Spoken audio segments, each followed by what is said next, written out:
El siglo XX y ahora el siglo XXI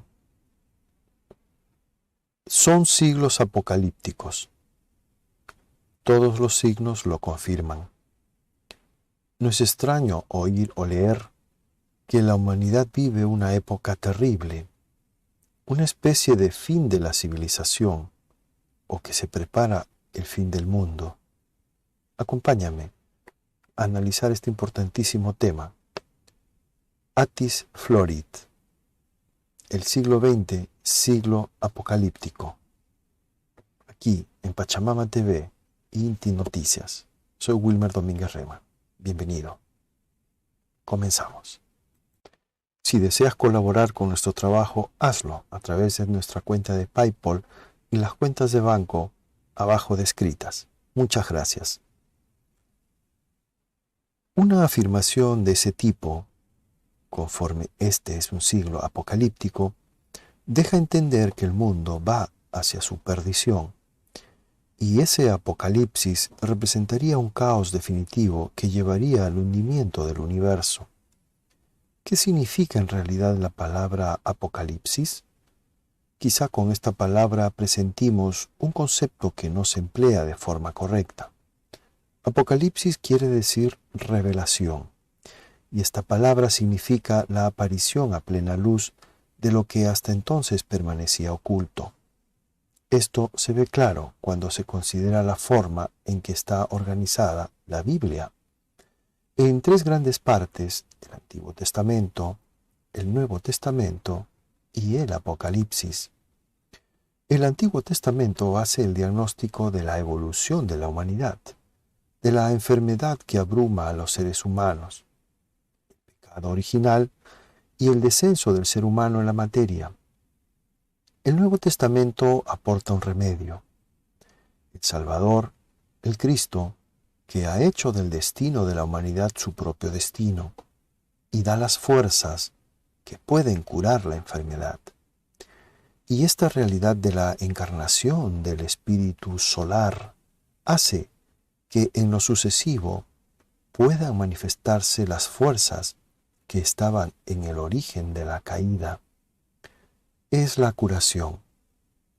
Así, diagnóstico, remedio y curación son las tres etapas que se puede recorrer al filo de las Sagradas Escrituras. En la mayoría de lenguas europeas, la palabra apocalipsis se traduce por el término revelación. En alemán, el término empleado contiene la idea de manifestación y significa que el velo está levantado. Velum, en latín, quiere decir velo, y el prefijo re indica la acción de retomar o levantar. Esto nos recuerda cómo se levantó el velo ante el Sancta Sanctorum del Templo de Salomón, cuando se desgarró en el primer Viernes Santo, el 3 de abril del año 33. Gracias a Cristo, los misterios de la iniciación se han podido manifestar a todo el mundo, y poco a poco, en el transcurso de los siglos, debían convertirse en bien común de la humanidad y penetrar en la conciencia de todos aquellos que lo quisieran y se abrieran a ello. En lo sucesivo, el misterio de la iniciación, que hasta entonces se desarrollaba en el interior del templo, debía ser comprendido y vivido por cada ser humano. El siglo XX y el XXI son apocalípticos, pues el velo se levantó, revelando tres misterios que pueden y deben ser percibidos y comprendidos por la conciencia moderna. El misterio del mal, el misterio de Micael y el misterio de la aparición de Cristo en el mundo etérico. Se ha levantado el velo porque la era de la luz ha comenzado y los seres humanos han llegado al punto en el que pueden adquirir una conciencia luminosa. Y eso resulta posible cuando, armados con sus fuerzas de conocimiento, es decir, el misterio de Micael, afrontan los otros dos misterios, es decir, el misterio del mal y el misterio de la aparición de Cristo en el mundo etérico. El Evangelio de Mateo hace alusión a este apocalipsis de nuestro tiempo. El capítulo 24 evoca a Cristo sentado en el Monte de los Olivos con sus discípulos. Cristo les había predicho que vendría una gran destrucción. Entonces los discípulos le preguntaron cuándo se produciría y cuál sería la señal de su retorno y del fin del mundo. Mateo capítulo 24.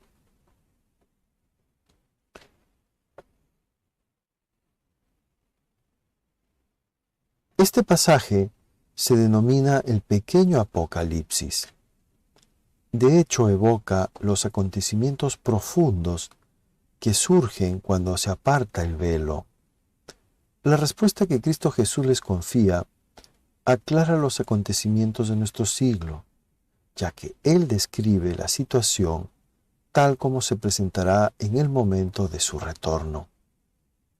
En primer lugar, surgirán seres humanos que pretenderán ser el Cristo, es decir, hombres que se presentarán como el Mesías. Ese hombre de Dios que se esperaba para llevar a los seres humanos, un pueblo, hacia los elevados propósitos religiosos, políticos o concernientes a la vida social. Nuestro siglo XX no carece de ejemplos que ilustren esta afirmación. La guerra será un segundo fenómeno que acompañará su venida.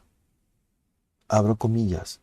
Oiréis hablar de guerras y de bullicios de guerras.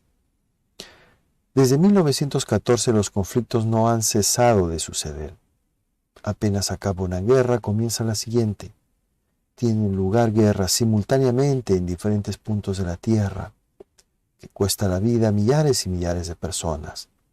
La última gran guerra en Ucrania. En cuanto al tercer fenómeno, una nación se levantará contra otra nación, un reino contra el otro. Habrá hambre y temblores de tierra en diversos lugares. Todo el capítulo 24 del Evangelio de Mateo describe claramente los signos que acompañan la venida de Cristo en el mundo etérico. Por último, se encuentra esta frase que se refiere directamente al siglo XX. Abro comillas. Porque como el relámpago que sale del oriente y brilla hasta occidente, así será la venida del Hijo del Hombre. Hacia el final de ese capítulo, Cristo da a sus discípulos una indicación importante que se puede entender como dirigida a los seres humanos del siglo XX. Velad pues, porque no sabéis cuándo vendrá vuestro Señor.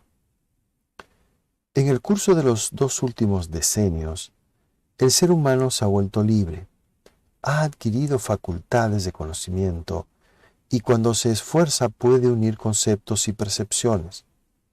Al igual que era necesario ligar el concepto de Mesías a la percepción de un ser humano, cuando el Cristo apareció en el plano físico, en la persona de Jesús, también es necesario en nuestro estudio unir conscientemente la percepción de lo etérico, que será una facultad natural, al concepto de resucitado. Abro comillas. Cristo solo ha aparecido una vez encarnado, pero reaparecerá en la tierra. Reaparecerá en un cuerpo espiritual, y los hombres, cuya aspiración anímica haya desarrollado suficientemente las fuerzas espirituales, podrán reconocerlo en su cuerpo espiritual y podrán vivir con él. Deben subrayarse 2 términos de ese fragmento: aspiración del alma y reconocer. Cada vez habrá más seres humanos que percibirán el etérico. No obstante, el alma solo puede aspirar al conocimiento a través de la libertad, para que la unión con el Cristo espiritual sea libre. Esta unión creada libremente se llama amor. ¿Cuáles son las condiciones que permiten desarrollar o acrecentar las fuerzas de conocimiento? tocamos aquí un misterio de la evolución que debemos evocar plenamente y que aclara las advertencias de Cristo en el pequeño Apocalipsis. Se trata del misterio del mal, que es el misterio del alma consciente. Abro comillas. Ahora Cristo debe aparecer en lo etérico. Debe hacerse de nuevo la experiencia de una especie de misterio del Gólgota, y el mal debe adquirir una importancia análoga a la que tuvieron para la cuarta época el nacimiento y la muerte. En el curso de esa cuarta época, ya pasada, Cristo extrajo de la muerte el impulso destinado a la humanidad terrestre. Puede decirse, de esa muerte nació la fuerza que ha penetrado a la humanidad, y por un camino extraño, paradójico, la humanidad de la quinta época, nuestra, será conducida hacia la renovación del misterio del Gólgota a partir del mal. Cristo apareció en la cuarta época, gracias a la existencia de la muerte. Podrá reaparecer en la quinta época gracias a la experiencia vivida del mal. Además, para que algo pueda aparecer es necesario que lo antiguo sea aniquilado totalmente. Abro comillas. Aquello que hace solo un siglo era vida espiritual luminosa, se desarrolla ahora y por encima se aglutinan nubes venidas del este y del oeste. ¿Cómo comprender lo que se va a manifestar de una manera terrible en los próximos decenios? Se trata por una parte de la necesidad de tener una posición sobre el terreno que quiere engendrar la nueva vida espiritual. Y por otra parte, se trata de primicias. Lo que hemos hablado desde hace tiempo de la venida de Cristo en la forma en la que deberá ser percibido a partir del siglo XX. Pues antes de que haya transcurrido la mitad de este siglo, se deberá percibir a Cristo. Pero previamente, todo lo que resta del pasado deberá ser arrojado a la nada. Las nubes deben acumularse. El ser humano debe encontrar su plena libertad a partir de la nada. Y esta nueva percepción debe nacer a través de la nada. El ser humano debe encontrar toda su fuerza a partir de la nada. La ciencia espiritual desea simplemente prepararle para ello. Y no se trata de que hable de que quiere hacerlo, sino que debe hacerlo. Cierro comillas. Así pues, nos encontramos confrontados al misterio del mal. El cuerpo de la humanidad, abro paréntesis, las estructuras sociales, las fronteras, las máquinas, los sistemas políticos, económicos, etc., que se ha formado poco a poco después de la caída, se ha convertido en una especie de cadáver de féretro en oposición a las fuerzas cósmicas del universo. La antroposofía da la posibilidad de captar este hecho con los conceptos. En el siglo XX convergen una serie de ritmos que muestran que este siglo deberemos juzgar y tomar decisiones como individualidades libres. Estos ritmos manifiestan el reencuentro de diversas corrientes que experimentan allá donde se encuentran los efectos de las fuerzas de la decadencia y de la destrucción.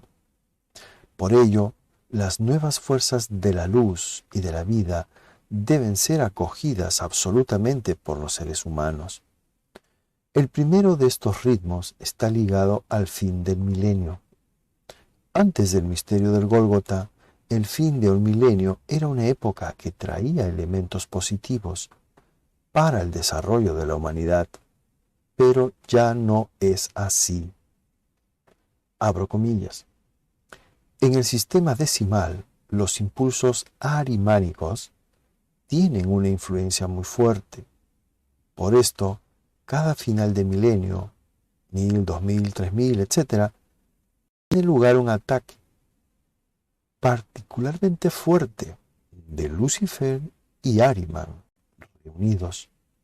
En el curso de los otros siglos, sus influencias se mantienen en equilibrio, pero cuando la cifra contiene un 9 o un 19, como ahora, y se aproxima el milenio siguiente, aquellas entidades se unen más estrechamente y actúan en conjunto sobre los seres humanos. Recordemos que este artículo fue escrito en el año 1994. Así, durante la época citada, las fuerzas de oposición tienen el campo libre para poner a prueba a la humanidad, es decir, Lucifer y Ahriman, destruyendo totalmente lo antiguo para incitar al ser humano a buscar lo nuevo. Es una especie de meurs et deviens, mueres y trasciendes, a nivel de la humanidad. Si consideramos muy particularmente el siglo XX, podemos observar que esta ley es también válida en el interior del propio siglo, que dentro de cada decenio tiene lugar un acontecimiento particular.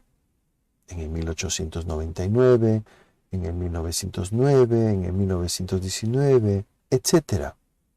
En el 2009, en el 2019, etc. Fecha en la que Europa Central ha vivido momentos decisivos. Hay que contar, pues, con que el año 1999 traiga una prueba histórica y extrema para la humanidad. En esa fecha coinciden el fin de un milenio, de un siglo y de un decenio. Rudolf Steiner justifica este hecho en el curso esotérico citado antes. Abro comillas. Cada sistema numérico es llevado al mundo por espíritus particulares. Y el sistema decimal, tiene la tendencia siguiente. Aclara ciertos hechos y ciertas relaciones entre estos hechos, pero oscurece otros haciéndolas pasar al trasfondo. En nuestra época, los espíritus arimánicos que influyen en el sistema decimal quieren hacer reinar plenamente la destrucción y relegar al trasfondo del escenario la aparición de la nueva luz que ha comenzado a nacer después del fin de la época del Kali Yuga, que fue en 1899. Así se incita al ser humano en su voluntad a restablecer él mismo el equilibrio. En ese sentido, estará ya comenzando un nuevo milenio, el tercero, cuando los seres humanos sabrán adquirir una conciencia clara de la realidad de lo espiritual. El segundo ritmo, que aparece multiplicado por 3 en el siglo XX, concierne al 666, la cifra apocalíptica por excelencia. En el Apocalipsis se designa como el número de la bestia. Aquí radica la sabiduría. El que tenga entendimiento calcule el número de la bestia, que es el número del hombre. Su número es el 666. Para adquirir una comprensión más profunda de lo que se desarrolla actualmente, es necesario hacer transparente el significado de este segundo ritmo. Rudolf Steiner evoca esta necesidad a propósito del número 666. Son precisamente estas consideraciones las que en un futuro muy próximo de la humanidad serán de una importancia enorme. Entre los siglos 5 y 7 después del misterio del Gólgota, unas entidades espirituales tuvieron la intención de obtener algo de los seres humanos, que debía estar en contradicción con lo que los dioses benéficos querían darles. En efecto, estos últimos, los dioses benéficos, querían una evolución normal, que habría permitido al alma humana desarrollarse de tal manera que en el transcurso de 2000 años y por su esfuerzo personal, el ser humano adquiriera el alma consciente. Pero la bestia es así como se debe nombrar ese guía, ese ser. según el Apocalipsis y los comentarios de Rudolf Steiner, tenía la intención, desde la época de la formación del alma de entendimiento y de corazón, es decir, el alma racional, de hacer penetrar en las almas las facultades del alma consciente, pero sin esfuerzo, es decir, pretendía acelerar un proceso evolutivo en la humanidad. Ese año 666 estaba destinado a dotar totalmente a la humanidad de un elemento y de una cultura que los dioses, ligados personalmente a la humanidad, habían previsto para el ser humano solo a partir del tercer milenio, es decir, a partir de nuestra época. Algunos espíritus elevados elaboraron este proyecto, particularmente un ser de naturaleza arimánica, que debía ser su guía. Luego, este último se habría manifestado no en el plano físico, sino de una forma espiritual, pero no menos real.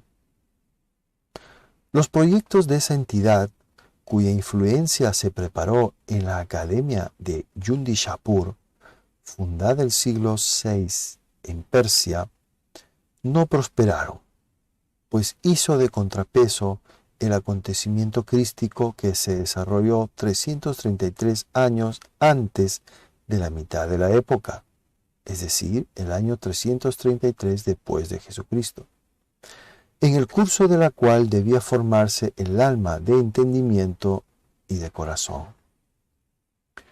Rudolf Steiner decía que esa academia de Yundishapur poseía una brillante sabiduría, pero ignoraba el impulso crístico. En efecto, en esa escuela enseñaba aquel que en la conferencia citada se ha designado como el mayor adversario del Cristo Jesús. Pero su enseñanza no alcanzó verdaderamente sus frutos. El resultado no se consiguió. ¿Por qué no alcanzó verdaderamente su propósito? ¿El mayor adversario del Cristo Jesús? Además del impulso crístico, que fue un formidable contrapeso en el platillo de la balanza, hubo un acontecimiento histórico que desbarató la fuerza de la cifra 666. Es decir, que una especie de neutralización ocurrió. En el siglo VII, una religión apareció e interrumpió con un entusiasmo apasionado sobre los territorios que Yundishapur tenía la intención de apropiarse. Repito, en el siglo VII, una religión apareció e irrumpió con un entusiasmo apasionado sobre los territorios que Yundishapur tenía la intención de apropiarse. El impulso de Yundishapur fue frenado enseguida por la venida de Mahoma, que difundió una doctrina religiosa fantástica. Y sobre todo Yundishapur perdió los territorios en los que estaba previsto difundir su sabiduría gnóstica no cristiana. África del Norte, España, Francia, Inglaterra, etc. Ese impulso de Yundishapur fue disimulado, velado por el Islam. Por así decirlo, fue asfixiado por esta religión. No pudo expandirse plenamente y realizar sus designios. Su propósito era ligar al ser humano definitivamente a la tierra y hacer imposible su futuro espiritual. Ese futuro debía permitirle obtener progresivamente el triángulo de oro, el yo espiritual, el espíritu de vida y el hombre espíritu. Eso fue pues contrariado por una religión que afirmaba con fuerza que la vida humana está al servicio de un Dios único, Alá. Simultáneamente los filósofos, los médicos y los sabios árabes ejercieron una ciencia que tuvo tales consecuencias que en el seno del Islam el alma del individuo se convierte en el reflejo de la gran alma. Después de la muerte aquella se diluye en la gran alma cósmica. Así pues, los dos impulsos, el de Yundishapur y el del Islam son opuestos, pero actúan conjuntamente. El segundo periodo del ritmo 666 se sitúa en la época del rey Felipe el Hermoso, en el siglo XIV. Este rey aniquiló a la comunidad que se había puesto al servicio del impulso crístico con veneración y nobleza anímica, la Orden del Templo.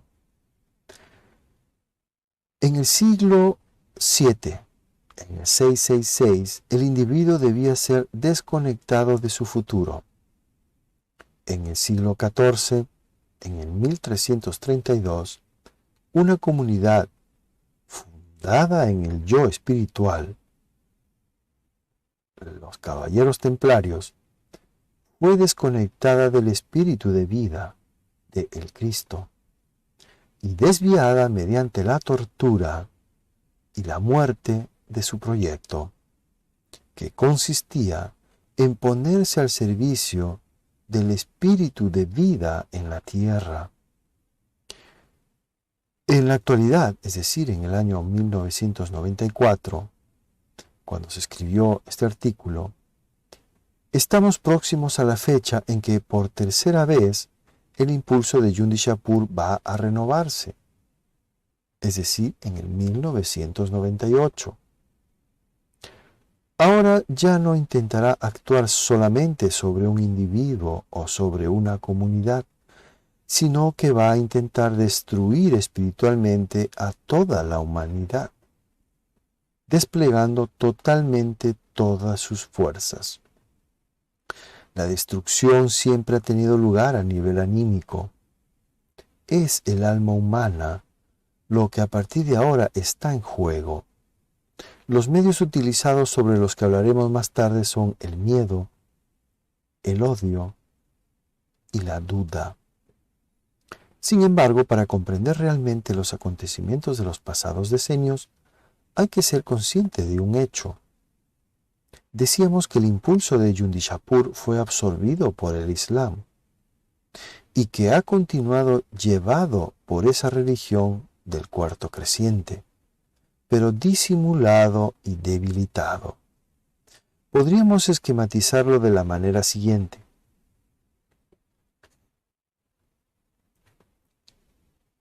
Y he ahí lo que sucede actualmente.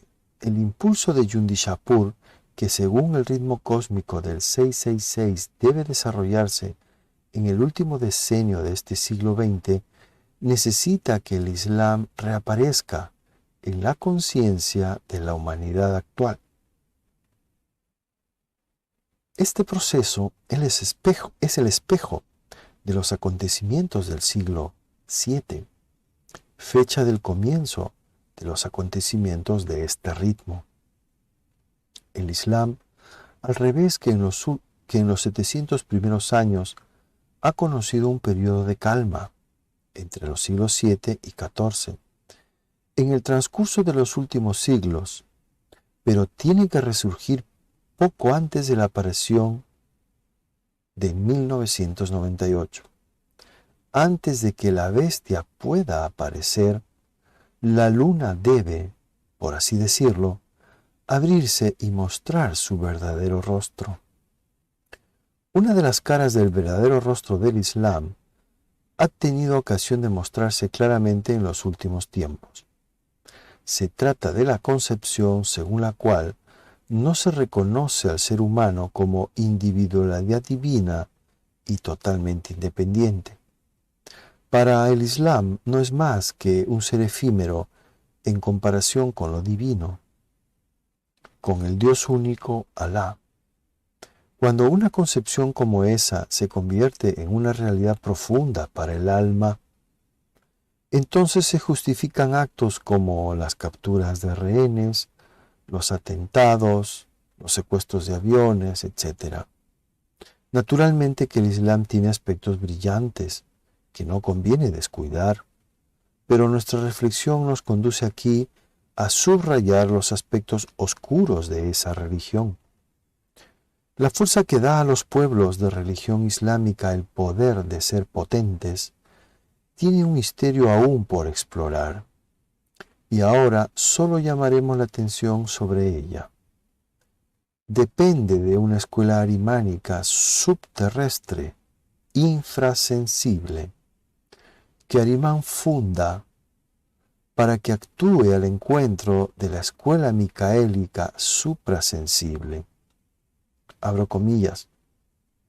Mientras Micael en las alturas enseñaba a los suyos, se fundó una especie de escuela arimánica inmediatamente bajo la superficie de la tierra.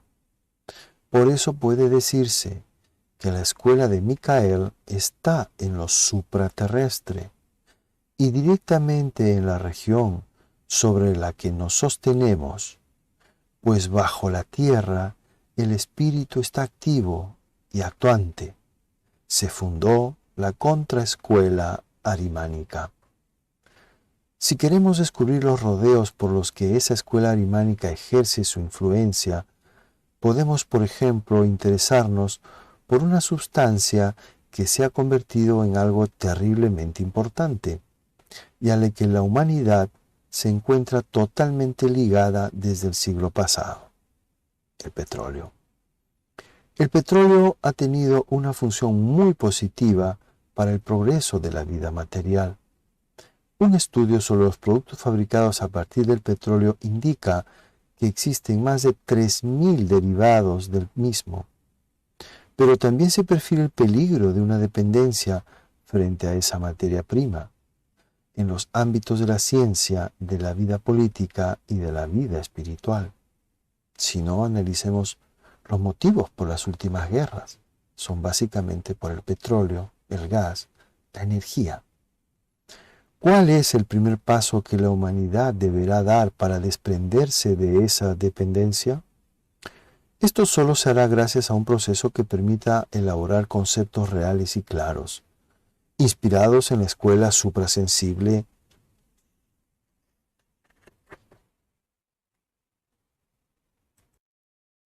micaélica. Esos conceptos nos permiten considerar la realidad de lo espiritual y de las jerarquías. Esta idea puede parecer irreal, pero en el futuro solo se podrán resolver los problemas de la humanidad si se toma en serio el mundo espiritual y si en cualquier problemática se tienen en cuenta sus ideas. En primer lugar, hay que recordar que la sustancia terrestre nació del sacrificio de los tronos, que es la primera jerarquía, y que los espíritus de la forma o Elohim, que son de la segunda jerarquía, dieron su forma a la tierra. Luego hay que considerar que los arcángeles, que pertenecen a la tercera jerarquía, no intervienen sobre esa materia sólida, ya que su influencia solo se ejerce sobre el etérico de la tierra. Los diferentes arcángeles tienen por misión la regencia de los diferentes pueblos. Cada uno está ligado a un pueblo particular. Se les denomina espíritus de los pueblos. Por ello resulta que la tierra pertenece a la humanidad entera y que los pueblos tienen que administrar la porción de tierra que habitan, es decir, hacerla fértil. Pero en ningún caso pueden considerarla como su posesión, su propiedad. Así, debemos decir que en lo que concierne al petróleo, ningún pueblo tiene derecho a manipular arbitrariamente esta sustancia terrestre, más aún subterrestre. Un pueblo no puede tomar por sí solo las decisiones justas para la gestión de un producto al que todos los demás pueblos deberían tener acceso, y que se ha convertido para todos en una sustancia necesaria para la vida económica actual.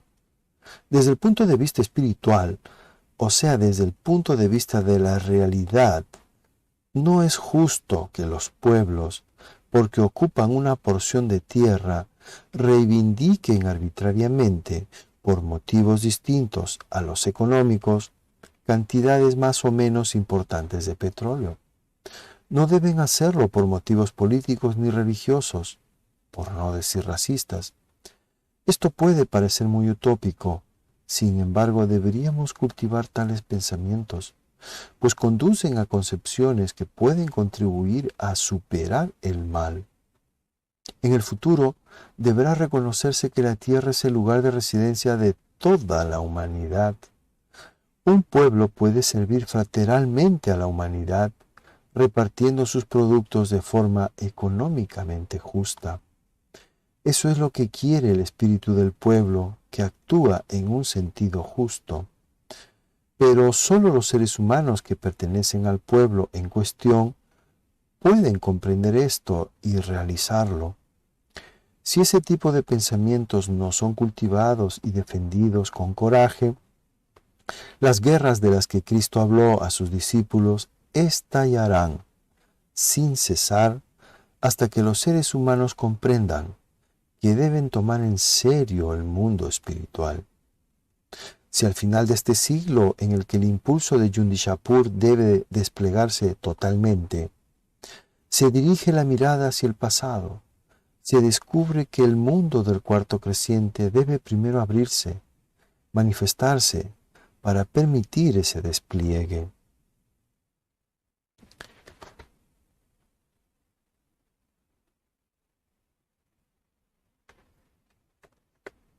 Existe una ley cósmica de la evolución del mundo que ayuda a la humanidad, ya que el mal siempre quiere actuar, permaneciendo oculto.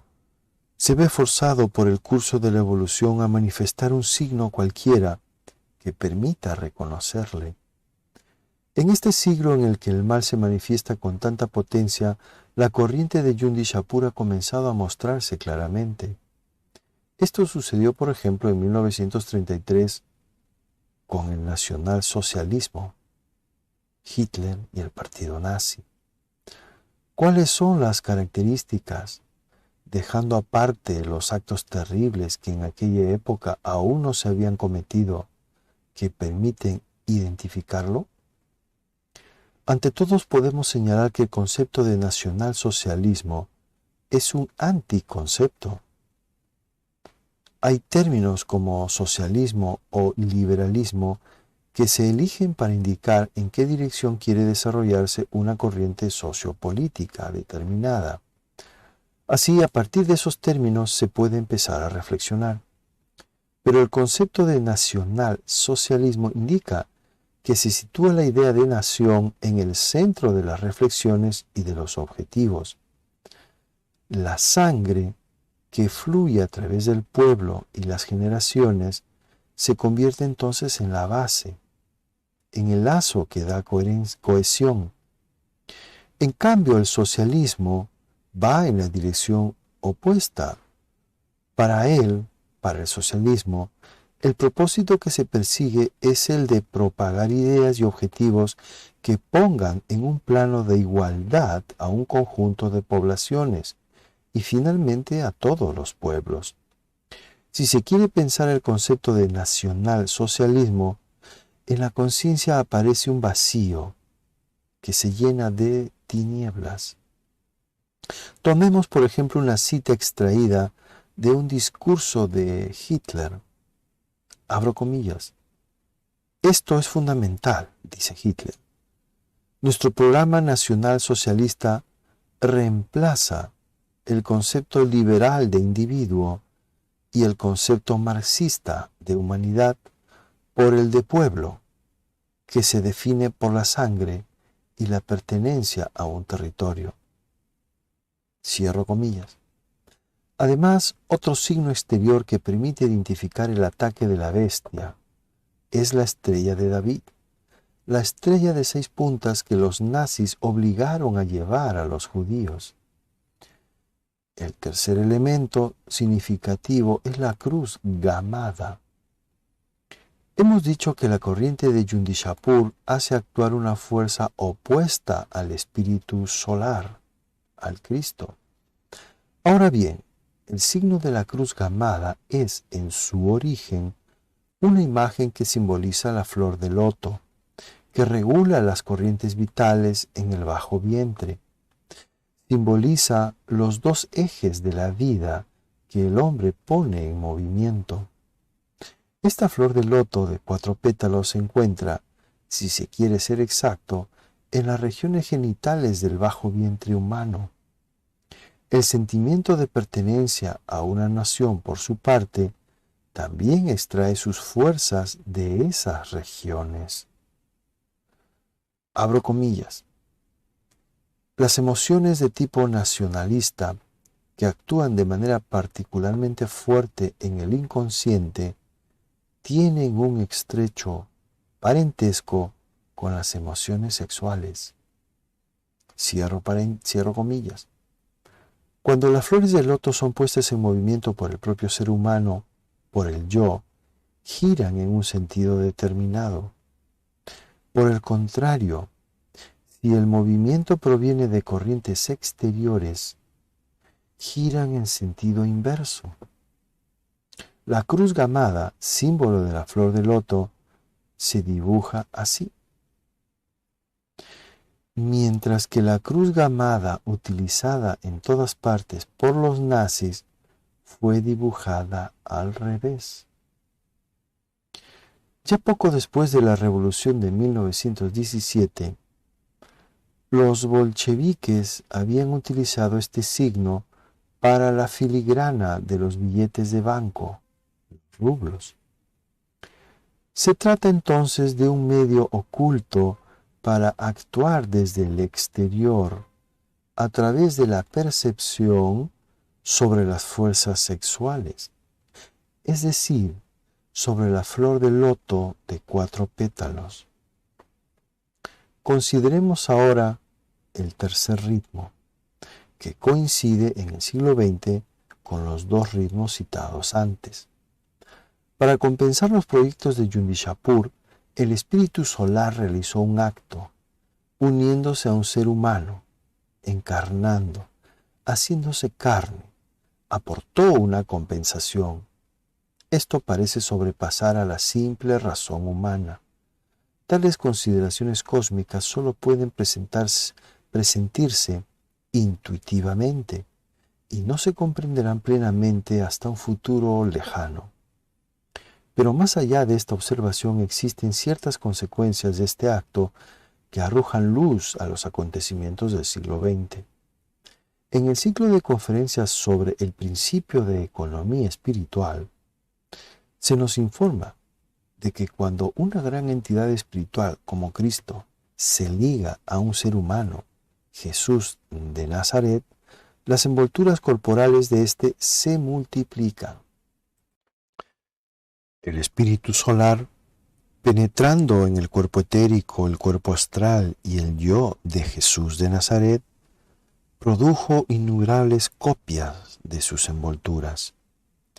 Se trata naturalmente de copias increíblemente luminosas y llenas de amor, que actualmente están a disposición del mundo espiritual y pueden permitir que el impulso crístico actúe en la evolución de la humanidad. Estas copias se unen a las envolturas correspondientes en los seres humanos que se hayan preparados para ello, de manera que por su vida y sus actos puedan hacer irradiar la fuerza crística. Las leyes ligadas a esa donación también obedecen a un ritmo correspondiente a la evolución humana, es decir, al desarrollo de las envolturas humanas, el cuerpo etérico, el cuerpo astral, o alma sensible, alma de entendimiento y corazón y alma consciente, y la organización del yo. Cada uno de esos cuerpos necesita 7 años para formarse y desarrollarse. Se trata de septenios, que conocemos bien. El cristianismo, que también es un ser, se desarrolla de la misma forma, según ese mismo ritmo. Pero el periodo equivalente a 1 año en el ser humano es de 100 años para el ser solar. Ahí vemos un ser que actúa en la historia, para el cual un siglo es 1 año.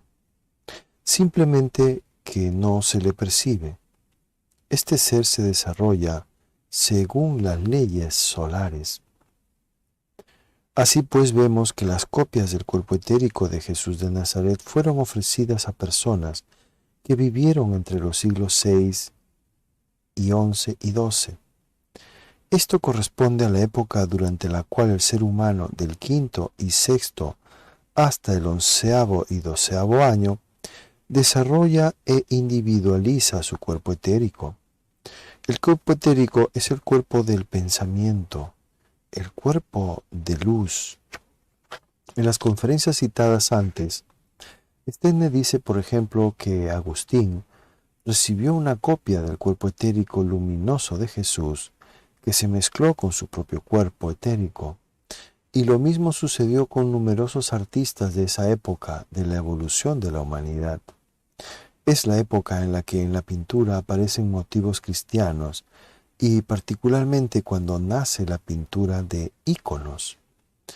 Otro ejemplo nos lo proporciona el autor del libro del Grial, en el siglo VII, Wilhelm Rath. Editor del libro, escribe un anexo refiriéndose a las conferencias.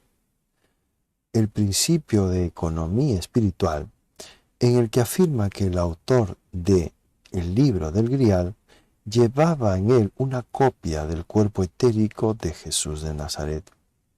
Y en los siglos XII, XIII y hasta el XV, las copias del cuerpo astral de Jesús se mezclaron con el cuerpo astral de los seres humanos que estaban maduros para acogerles y hacer irradiar así la luz astral del Cristo. Entre otros, Rudolf Steiner citó a Francisco de Asís, que había recibido una copia del alma sensible, a Tomás de Aquino, que había recibido una copia del alma de entendimiento y de corazón, y finalmente una copia a Cristian Rosacruz, que recibió una copia del alma consciente. En cuanto al siglo XX, que en la vida humana corresponde a los años 19 a 21 aproximadamente, en el que nace el yo, también se ofrecerán copias del yo. Aquel que comprenda espiritualmente el cristianismo y haga la experiencia en él, permitirá que en su actual encarnación o en otra, una copia del yo de la individualidad del Cristo Jesús se incorpore a su propio yo. He ahí el tercer ritmo que se manifiesta en nuestra época de la forma siguiente. Nos aporta la posibilidad de adquirir una comprensión interior del ser de Cristo Jesús, cuando se hace la experiencia de que el centro de nuestro ser es penetrado por Cristo y se capta. Es Cristo quien da la fuerza del yo.